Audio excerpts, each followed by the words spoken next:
Hi, this is Kaki King. I'm here at Poisson Rouge in New York City, and I'm going to do a show later on tonight. I thought I'd show you about some of my guitars. This first one is it's called a Griffin. It is made by a builder named Joe Viette in Woodstock, New York, and it's an amazing guitar. I heard one about in 2007 or something, and 2008, and the first thing I did when I played it, I thought I have to have one. So this is a high-strung 12-string guitar, meaning that normally it's strung something like D to D in standard tuning, and it's all unison strings. And this is what it sounds like. Right now I have it tuned differently. I have these two courses, I guess they'd be called, tuned to different notes, like so.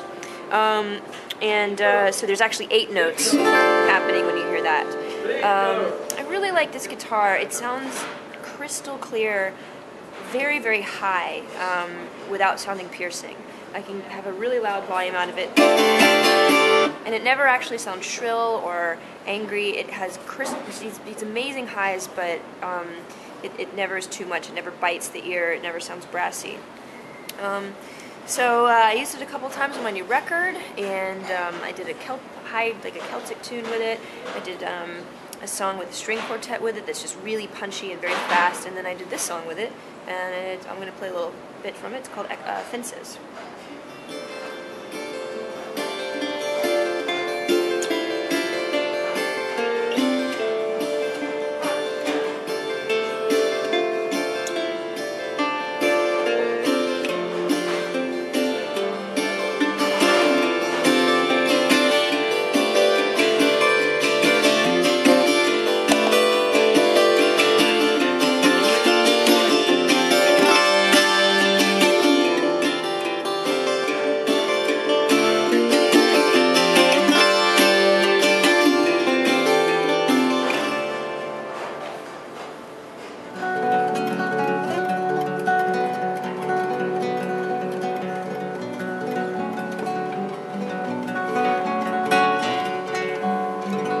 This is a 7-string guitar, nylon string. It's a really special guitar for me. It was built by a luthier named Andrew White in Morgantown, West Virginia. I actually commissioned this guitar.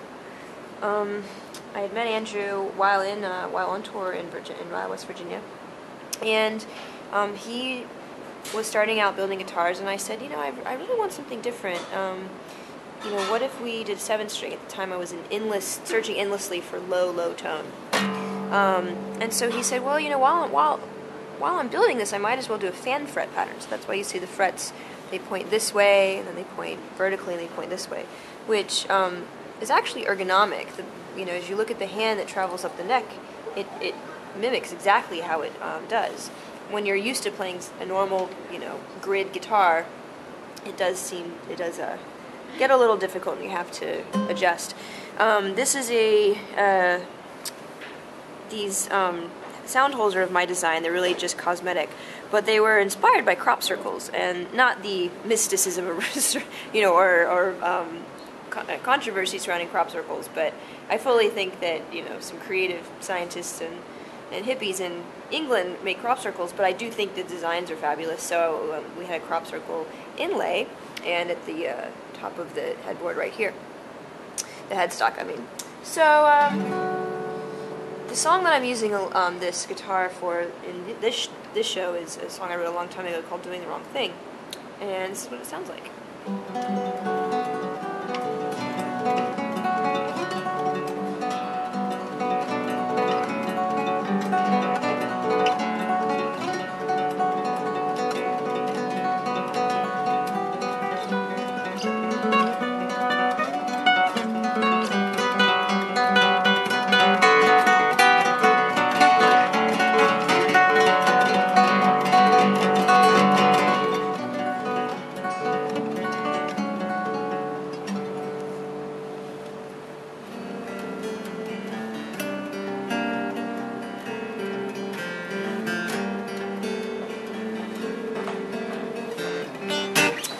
This is my signature Ovation Adamas.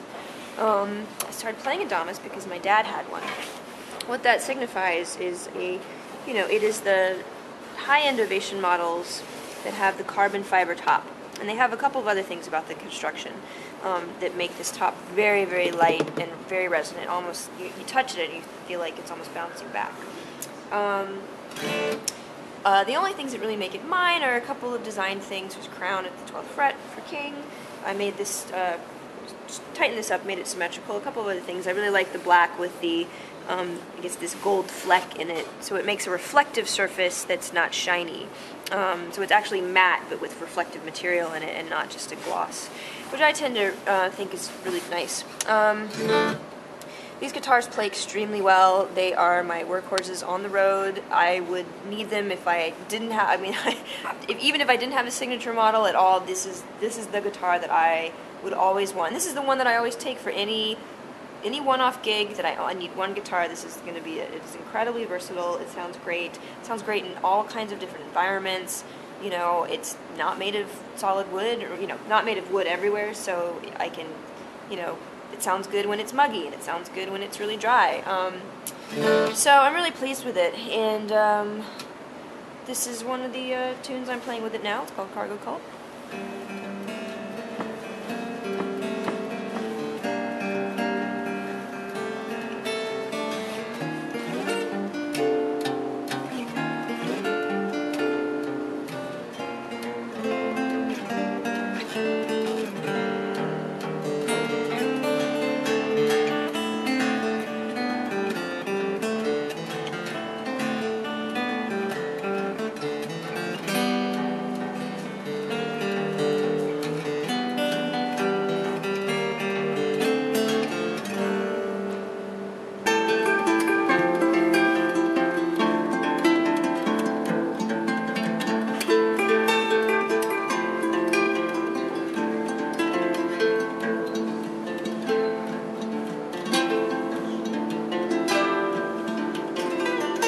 So this is an interesting piece.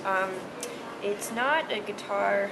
Well, you know, it's not a special design of a guitar. It's actually a parlor guitar made by Bedell. And what I've done is taken a very special piece of wood, but it doesn't have to be, and I have put it at the 16th fret. So let me explain that closely. I've loosened the strings, and I've taken a piece of wood and I put little notches in it for the strings. And I've run it under the strings, but directly on top of the 16th fret, the metal itself, not in between. And so what that does on this guitar is it creates a perfect fifth between this side and this side of the guitar. So 1, 2, 3, 4, 5. 1, 2, 3, 4, 5. And fifths are very good for making music. So I got this idea from David Torn, who produced an early record of mine, and he had used it for some really cool sound effects, and I love the idea, I love the concept, I loved how it worked, and I found a couple tunings that I can play in, and I have happened this is acoustic, but I've actually run a piezo pickup beneath this thing, so the sound is connecting directly to this bridge, and so you can hear both sides equally. You don't just have the side, you know, this side makes the top reverberate, but this side kind of hangs out by itself. But acoustically, this is what it sounds like.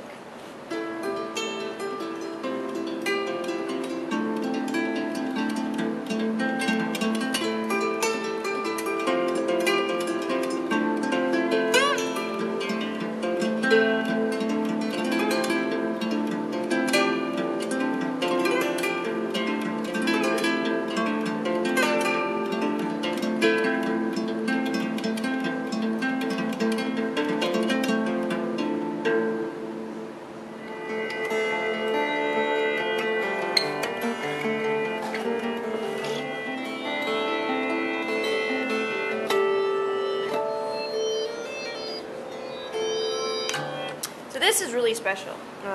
This is another guitar with an add-on, and this one came from the Moog factory, which, as many people know, is a maker of world-class synthesizers. And it's new. This is a product that I'm beta testing for the company. I think it's called the Lev 96, or at least it is right now.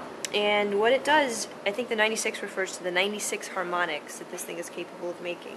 I'm not going to, I actually haven't really figured out how they're doing it, although I do know that it's based on magnetic fields. So somehow this device is manipulating the magnetic field that occurs when you when you vibrate a metal string.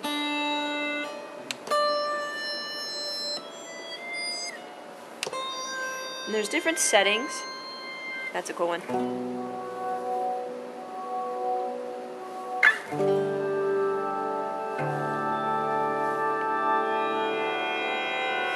And depending on the setting, it depends on what kind of harmonic, whether it's even or odd, and the wavelength, and a lot of other parameters. And it's very new, and it's very cool. It's amazing that you can get an acoustic guitar to sound like this. This is an acoustic sound. This is not, this takes power to operate, for it to operate, but when I plug it in, the pickup on the guitar is operating exactly normally. So what you're hearing is acoustic sound. You're not hearing process sound or something that's going through a pedal. So it's pretty cool. So this is the song I'm playing on it currently, called Gobi.